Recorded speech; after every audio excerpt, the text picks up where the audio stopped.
That was a lot heavier than I was. Jesus Christ. Hey, you guys are watching.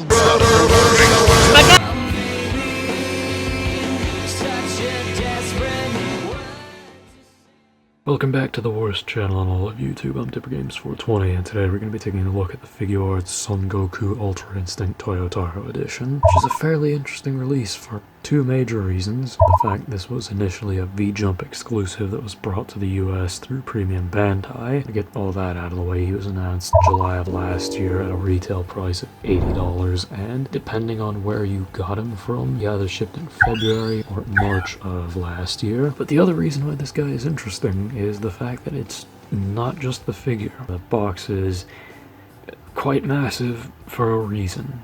Without any more time wasted, let's take a look at both of his boxes. Yes, you did just hear that correctly. We are going to be taking a look at both of his boxes. On the front of the outer box, we do get a really nice illustration by Toyotaro. Just looking at this, he'll be a worthy successor to Toriyama. This is a really nice piece by Toyotaro. I don't have a lot else to say. Son Goku Ultra Instinct Toyotaro Edition up on the top, as well as what I assume is Toyotaro's signature. Dragon Ball S.H.Figuarts in gold, as I find myself looking at that through the viewfinder. S.H.Figuarts, the usual blurb, figure and book double set, as well as all the usual logos. Side we have his name, his leg, his face, and his arm. Up top we have his name in Dragon Ball S.H.Figuarts reiterated again, and a picture of his face. On the side we have pictures of his face, his hands, and his face. On the back we have a slightly lower quality print of the book cover, with what I can only assume is all of the 2 and 3, 4 Valhalla .0 figures that they've released, plus Kaioken Goku in there for whatever reason. That does it for the outer box, so let's take a look at his inner box. To start, the inner box comes in a little cardboard insert. You just lift Goku up out of here.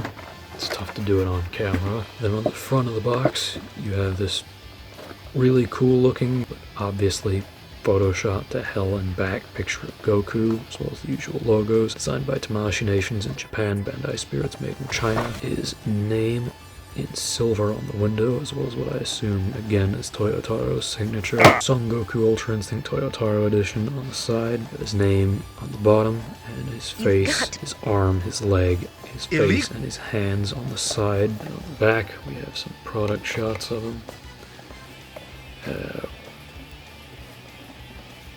Not a lot to say on this front, other than they're just usual blurbs. If you want to go ahead and read them, do that, because I ain't gonna do it for you. And that about does it for the box, so let's get Goku out of his box. So here Goku is with the only comparisons that I honestly think were worth your time. The original Ultra Instinct Goku and the 2020 event exclusive Ultra Instinct Goku. And really even then, I feel like the 2020 version may have been a little unnecessary, but fuck it, it's my review, I'll do whatever the hell I damn well please. And yeah, I think the differences are pretty obvious. The Toyotaro version has bright yellow pants, where the original has a more saturated orange color. The event exclusive from 2020 obviously has the shirt intact, because it's meant to be him against Jiren when he first goes Ultra Instinct. Then the Toyotaro version, the main selling point is the head sculpt, which is designed to be as close as humanly possible to a 3D recreation of Toyotaro's art style. That's really all there is to say as far as the comparisons are concerned with this guy. Rather than continuing to waste your time here, let's take a look at his paint and a little bit of his sculpt. Just getting the little bit of the sculpt there is to talk about with this guy out of the way. The head sculpt is very nice, I have to say. If they ever do a 3.0 Ultra Instinct, I wouldn't be opposed to them using this as the base for that. It's a very nice sculpt. It's a little more 3D than the original. There's some nice line work all throughout Goku's hair.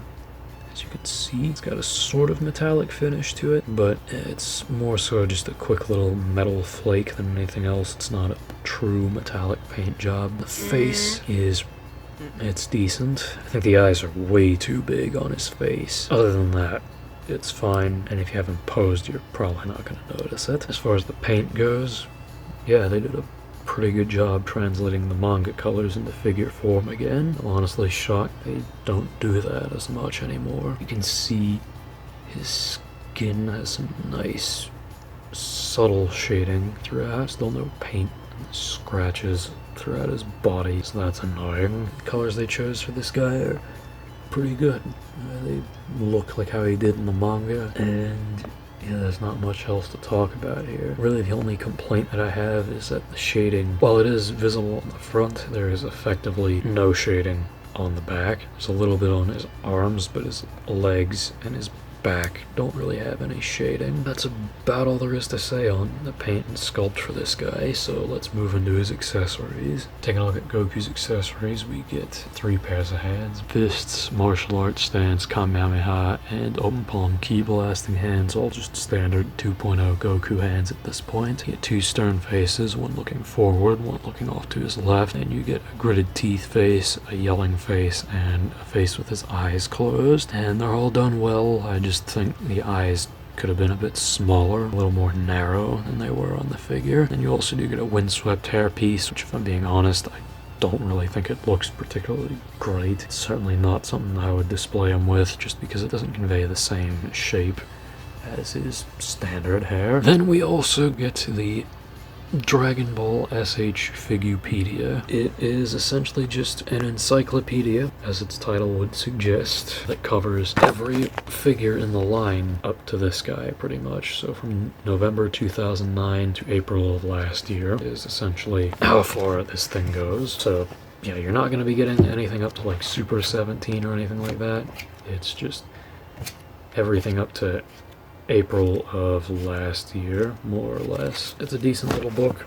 The print quality could be a little nicer. The pages feel a little cheap, but it is what it is. It's a decent little book nonetheless. Get some cool shots on the back and on the front here. Something that I thought was funny and worth pointing out. That Goku's belt is on backwards.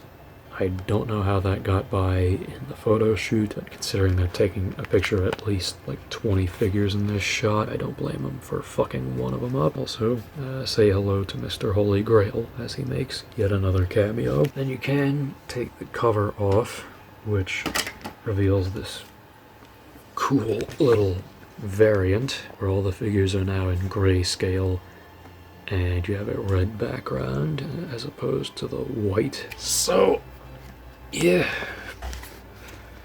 pretty good little, pretty nice little inclusion overall. That about does it for everything Goku comes with. Let's wrap this review up with his articulation. The articulation on Goku is basically the exact same as the original, so to quickly get it all out of the way, head can look up that far, down that far, goes side to side, no problem. You get some tilt out of the neck. Interestingly enough, they're using a different ball joint on the head for this guy. I assume they're making it a little bit thicker to prevent breaking, so if that's the case, then it's nice that Tamashii have finally listened to feedback in one way or the other. Full 360 out of his shoulder, go up about that far.